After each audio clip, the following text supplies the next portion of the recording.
শক্তিশালী ভূমিকম্পে রাজধানী ঢাকাসহ দেশের বিভিন্ন স্থানে নিহতের সংখ্যা বেড়ে 10 জনে দাঁড়িয়েছে। ভূমিকম্পের কেন্দ্রস্থল নরসিংদীতে 5 জন নিহত হয়েছেন, ঢাকায় 4 জন এবং নারায়ণগঞ্জে 1 জন নিহত হওয়ার খবর পাওয়া গেছে। এখন পর্যন্ত আহতের সংখ্যা ছাড়িয়েছে 6 শতাধিক।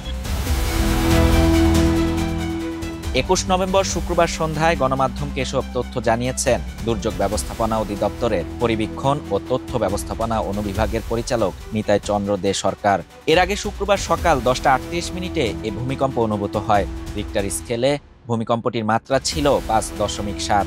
ভূমিকম্পের কেন্দ্রস্থল মাধবদী হওয়ায় নরসিংদী জেলা ও উপজেলায় ক্ষয়ক্ষতি বেশি হয়েছে। জেলা শহর ও বিভিন্ন উপজেলার অনেক ভবন ফেটে ও হেলে পড়েছে। ভূমিকম্পে ঢাকা, নারায়ণগঞ্জ, গাজীপুর ও ভূমিকম্পের উৎপত্তিস্থল নরসিংদী সহ দেশের বিভিন্ন স্থানে 1.5 শতাধিক ব্যক্তি আহত হওয়ার খবর পাওয়া গেছে।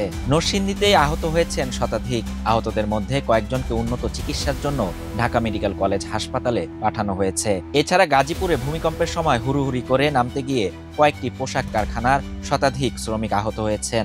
পরিস্থিতি নিয়ন্ত্রণে কয়েকটি কারখানায় ছুটি ঘোষণা করা হয়। নারায়ণগঞ্জের 2,500 হাইজাদি ইউনিয়ন সহ বিভিন্ন গ্রামে একাধিক বাড়ির দেয়াল ভেঙে গেছে।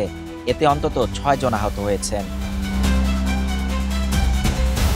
ভূমিকম্পে কোথাও হেলে পড়েছে ভবন, কিছু কিছু ভবনে দেখা দিয়েছে ফাটল, কোথাও খসে পড়েছে পলেস্তরা, আবার কোথাও কোথাও আগুন লাগার খবরও পাওয়া গেছে।